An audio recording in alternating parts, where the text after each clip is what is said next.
یہ داستان ہمیں ایک صحابی حضرت تمیم داری رضی اللہ تعالیٰ عنہ نے سنائی جو اسلام قبول کرنے سے پہلے عیسائی تھے۔ یہ عجیب و غریب واقعہ دیکھنے کے بعد آپ نبی کریم صلی اللہ علیہ وآلہ وسلم کی خدمت میں حاضر ہو کر مسلمان ہو گئے۔ ایک مرتبہ میں سمندر کے سفر پر نکلا۔ مسافروں کی کل تعداد 30 تھی اور ہم ایک کشتی پر سوار تھے۔ ہمارا سفر انتہائی اطمینان کے ساتھ کٹ رہا تھا کہ اچانک ہوا چلنا شروع ہو گئی اور سمندر میں طوفان آ گیا۔ اس شدید ہوا اور طوفانی لہروں کے باعث ہماری کشتی اور سمندر میں موجود دیگر کشتیاں ڈوبتی رہیں۔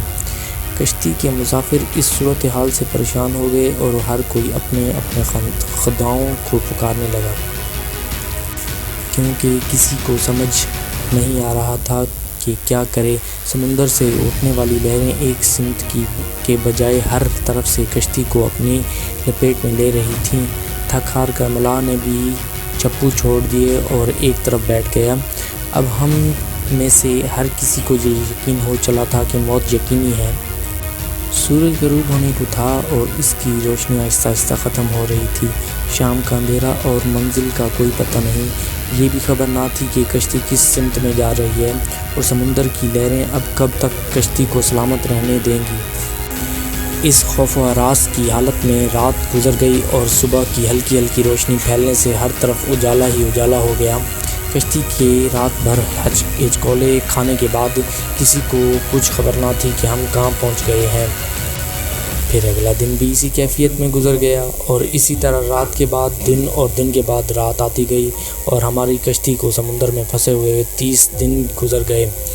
پھر اچانک 30 دنوں کے اس صورت کے بعد بھولے بھٹکے مسافروں کو دور سے ایسا نظر آیا جیسے کچھ درخت سمندر میں کھڑے ہوں۔ 30 دن سے مصیبت میں پھنسے ہوئے مسافروں کو یہ منظر دیکھ کر امید کی کچھ کرن نظر آئی اور ملاح نے جلد از جلد وہاں تک پہنچنے کے لیے پوری طاقت کے ساتھ چپو چلانا شروع کر دیے اور کشتی کو تیزی کے ساتھ ان درختوں کی طرف لے جانا لگا۔ کشتی میں موجود مسافر جنہیں یقین ہو چکا تھا کہ اب موت کے سوا کوئی چیز نہیں، ان کے چہرے زندگی کی امید سے چمک رہے تھے۔ پھر کشتی جوں جوں قریب ہوتی گئی درخت صاف دکھائی دینے لگے۔ ملاح پوری طاقت سے کشتی چلا رہا تھا کہ سورج غروب ہونے سے پہلے پہلے ان درختوں تک پہنچا جائے تاکہ کہیں ایسا نہ ہو کہ اندھیرا ہو جانے کے باعث ہم اس آخری امید سے بھی ہاتھ دھو بیٹھیں۔ کشتی آہستہ آہستہ ان درختوں کی طرف بڑھتی رہی اور جب درخت قریب ہوئے تو سارے مسافروں کو یہ جان کر بہت خوشی ہوئی کہ اس سمندر میں بھی ایک جزیرہ واقع ہے۔ ابھی سورج مکمل غروب نہیں ہوا تھا کہ کشتی جزیرے کے کنارے پہنچ گئی۔ مسافروں کو اس جزیرے پر اترے زیادہ دیر نہیں گزری تھی کہ درختوں کے درمیان میں سے ایک عجیب و غریب قسم کا جانور نکلا۔ اس جانور کے پورے جسم پر بال تھے، اس قدر لمبے اور گھنے تھے کہ یہ معلوم ہی نہ ہوا تھا کہ جانور کا اگلا حصہ کون سا ہے اور پچھلا حصہ کون سا ہے۔ سارے مسافر اس عجیب و غریب جانور کو دیکھ کر حیران و پریشان ہو گئے، کیونکہ ان میں سے کسی نے بھی اس سے پہلے اس ایسے جانور کے بارے میں نہ تو سنا تھا اور نہ ہی ایسے جانور کو پہلے کبھی دیکھا تھا۔ اب اس پر اسرار جزیرے پر اس کو دیکھ کر سب پریشانی میں مبتلا ہو گئے کہ یہ کیا بلا ہے۔ ایک مسافر نے دوسرے مسافر سے پوچھا، یہ کیا چیز ہے؟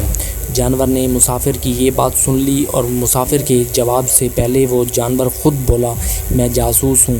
جانور کے انسانوں کی طرح گفتگو کرنے سے تمام مسافر مزید پریشان ہو گئے، کیونکہ آج تک انہوں نے نہ کسی جانور کو انسانی زبان میں بولتے ہوئے دیکھا تھا اور نہ ہی سنا تھا۔ چنانچہ سب یہ سمجھنے لگے کہ ہو نہ ہو یہ کوئی جن ہے اور ہمارے سامنے آ گیا ہے۔ تمہاری جاسوسی کا مقصد کیا ہے اور تم کس کے لیے جاسوسی کرتے ہو؟ ایک مسافر نے ہمت کر کے اس سے پوچھا۔ جانور بولا، میں جس کے لیے جاسوسی کرتا ہوں اسے تم سے ملنے کا بے حد شوق ہے، وہ تم سے باتیں کرنا چاہتا ہے، لہٰذا تم میرے ساتھ چلو۔ یہ سن کر ہم تمام مسافر حیران و پریشان چپ چاپ اس کے پیچھے ہو لیے۔ وہ عجیب و غریب جانور درختوں کے درمیان بنے ہوئے راستے سے ہوتا ہوا ایک پرانے محل کے سامنے جا کھڑا ہوا۔ محل کو چاروں طرف سے بلند و بالا درختوں نے گھیر رکھا تھا۔ مسافروں نے وہاں پہنچ کر پریشان نظروں سے اس کی طرف دیکھا اور پھر جانور کی طرف سوالیہ نظروں سے دیکھنے لگے۔ جانور پھر آگے چلا اور سب مسافر کو ایک بڑے دروازے سے گزرتے ہوئے محل کے اندر لے گیا۔ محل کے اندر داخل ہوتے ہی سب نے دیکھا کہ ایک بہت بڑا شخص زنجیر میں جکڑا ہوا تھا اور رہائی کے لیے کوشش کر رہا تھا۔ ہم نے اس سے پہلے اتنے بڑے قد آور اور اتنے زیادہ رعب والے شخص کو کبھی نہ دیکھا تھا۔ ایک مسافر نے ہمت کر کے پوچھا، تم کون ہو؟ جواب ملا، میں کیا ہوں اور کون ہوں یہ تو تم لوگ جان ہی جاؤ گے، پہلے تم لوگ بتاؤ کہ تم کون ہو اور یہاں کیسے پہنچے۔ مسافر نے جواب دیا، ہم لوگ عرب قبائل لخم اور جذام کے لوگ ہیں، اور ساتھ ہی اس مسافر نے اپنے ساتھ بیتی اور یہاں تک پہنچنے کی ساری داستان سنا دی۔ اس قید میں جکڑے ہوئے شخص نے پوچھا، نخلستان اور بسام کے متعلق تو بتاؤ۔ مسافروں نے حیران ہو کر پوچھا کہ آپ ان کے بارے میں کیوں پوچھ رہے ہو؟ وہ قیدی غصیلے انداز میں بولا، خبردار، عنقریب ان پر پھل لگنا بند ہو جائیں گے۔ پھر وہ مسافروں سے مخاطب ہو کر کہنے لگا، اچھا تبرستان کے دریاؤں کے متعلق تو بتاؤ۔ مسافروں نے کہا، دریا کے متعلق کیا پوچھنا چاہتے ہو؟ وہ بولا، اس میں پانی ہے۔ مسافروں نے کہا، ہاں اس میں پانی ہے۔ اس نے کہا، عنقریب اس کا پانی ختم ہو جائے گا۔ پھر وہ کہنے لگا، مجھے صغر کے چشمے کے متعلق تو بتاؤ۔ مسافروں نے پوچھا، تم صغر کے چشمے کے بارے میں کیا جاننا چاہتے ہو؟ یہی کہ اس چشمے میں پانی ہے کہ نہیں، اور اگر وہاں پانی ہے تو پھر وہاں کے لوگ چشمے کے پانی سے کھیتی باڑی کرتے ہیں۔ پھر وہ پوچھنے لگا، اچھا مجھے ذرا امیوں کے نبی محمد رسول اللہ صلی اللہ علیہ وسلم کے متعلق تو کچھ بتاؤ۔ مسافروں نے جواب دیا، انہوں نے مکہ سے اپنی دعوت کا آغاز کیا ہے اور اب وہ مکہ سے نکل کر مدینہ میں موجود ہیں۔ کیا وہ عرب کے لوگوں کے ساتھ کوئی لڑائی لڑے اور عربوں نے لڑائی میں اس کے ساتھ کیا سلوک کیا؟ قیدی نے پوچھا۔ جواب میں مسافروں نے بتایا، لڑائی میں وہ عربوں پر غالب رہے اور بہت سے عربوں نے تو ان کی اطاعت بھی قبول کر لی ہے اور اب وہ خود کو ان کی تابعداری میں رکھتے ہیں۔ یہ سنتے ہی وہ غصے سے پھنکارا اور زنجیروں کو جھٹکا۔